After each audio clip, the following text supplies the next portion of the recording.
sebelum Nabi Adam dicipta, iblis itu minta izin kepada Allah, ya Rabb, izin dong mau menguasai kolbu manusia. Marahlah Allah dalam hadis qudsi. Allah mengatakan, al-kibriya uridai, yang boleh sombong itu cuma aku, kamu tidak boleh sombong. Mau coba-coba nguasain kolbu hambaku, itu tempat aku memandang, tempat aku bersemayam, kira-kira begitu. Bersemayam jangan diartikan Allah menempati ya. Allah itu kalau mandang ke kolbu. Apa ciri-cirinya? Kalimah sudah masuk ke dalam kolbu. Kira-kira gini Pak, Bapak punya anak, Bapak pengen anaknya pinter. Sederhananya gini, kalau saya sebagai guru, saya senang sekali anak saya kalau hafal Quran atau baca-baca kitab. Kita intiplah dia lagi baca Quran, ternyata dia hafal Quran tanpa melihat, dan hafalannya banyak. Saya girang, padahal saya ngintip. Atau Bapak ini senang seorang perempuan, kan sekarang ada aplikasi cara melihat orang yang mengunjungi akunmu. Pas kita cek, wih ada dia, kita senang dia mengakses nama kita, gitu ya. Saya nggak tahu caranya Pak, tapi teman saya bilang itu ada caranya. Bener Cung? Aman Cung, Muhammad Ramdhani. Ntar lagi Ramadan.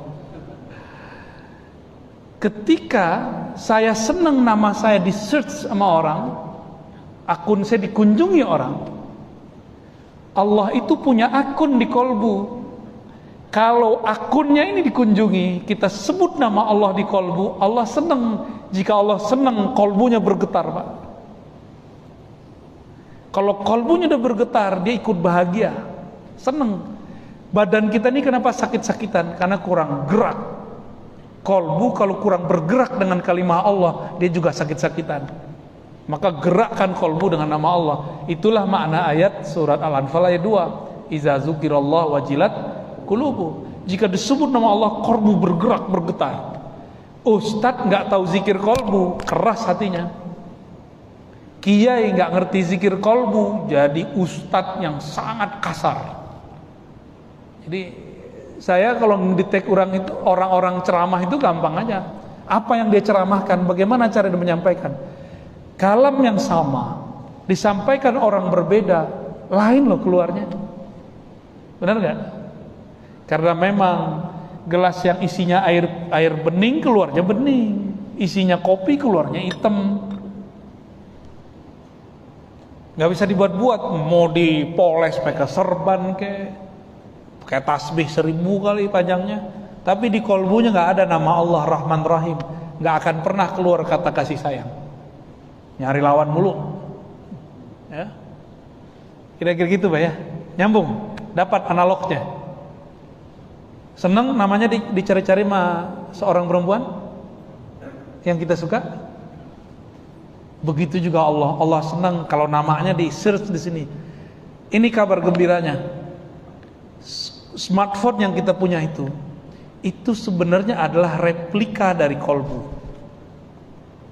Sayangnya kita bisa main smartphone tapi nggak bisa memainkan kolbu. Kalau Bapak bisa main handphone, Bapak bisa nelpon orang kan? Kalau bisa main kolbu, kita bisa nelpon hati orang Pak. Telepati kalau orang dulu namanya. Dulu cuma terjadi ibu kalau dia sayang sama anaknya, dia tahu anaknya sakit, anaknya tabrakan, lu ngerti ibu. Karena ibu ini punya koneksi kepada kolbu anak. Kenapa ibu punya koneksi? Karena ada rasa sayang. Yang punya koneksi mesti ada sayang dan cinta. Maka sering-sering kirim Fatihah kepada guru, kepada kekasih. Bapak ini kan sebagian jauh dari istri dan anak, bacain Fatihah untuk istri dan anak. Karena tugas ya, untuk mengabdi ke negara. Kalau mengabdi ini bukan bagian dari ibadah, udah berapa tahun nih buang-buang umur, ya nggak? Maka Bapak ini harus menjadikan ngabdi ke negara bagian dari ibadah. Itu udah sama kayak saya sholat 1000 sehari Pak. Bapak masuk kerja sehari, saya sholat mulu nggak berhenti, itu sama. Tapi niatnya harus karena ingin menjaga negeri ini. Ya dipotong-potong dikit tunjangannya karena pandemi, ya rito-rito aja lah ya. Tapi saya dengar nih belum ada potongannya. Oh, di banyak kantor sudah banyak Pak dipotong. Paling pangkas-pangkas program paling ya. Kita ridho aja kepada Allah, karena ini ibadah. Ibadah ini kan suka-suka Allah.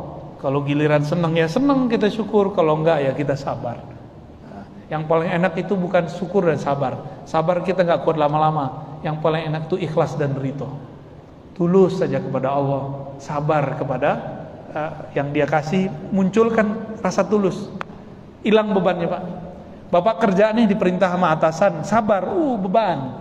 Tapi kalau tulus saya terima dengan kondisi saya hari ini, langsung kerjanya bahagia itu. Ya, tugas-tugasnya akan dikerjakan dengan penuh senang hati. Salat kenal Allah, beda dengan salat nggak kenal Allah. Seperti bapak ini dulu mau ketemuan dengan cewek cantik, karena udah kenal dia, janjian, semangat, apa aja disiapin, kalau perlu datang sebelum jamnya.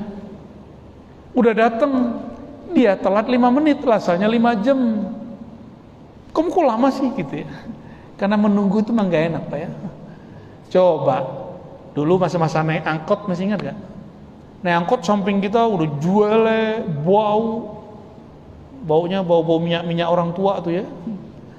Jorok, makan lagi di samping kita. 5 menit di atas angkot, rasanya kayak 5 jam. Sama. Maka rasa di dalam itu bergantung kepada cinta. Bapak ini sudah lama bekerja, kalau cinta pasti rasanya sebentar. Kalau enggak ya pengen keluar mulu bawaannya. Ya.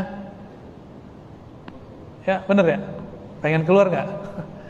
Baik, kira-kira itu yang dapat saya sampaikan. Semoga ini bermanfaat. Ini terima kasih nih udah disediain. Enak Pak. Semoga pengurus diberkahi oleh Allah, yang hadir dapat ridha Allah Subhanahu wa taala, negeri ini tambah makmur, negeri ini tambah diridhai Allah, keamanan Allah beri untuk negeri ini dan yang mengurusi negeri ini dan rakyatnya semua. Mari kita bacakan surat Al-Fatihah. A'udzubillahi bismillah.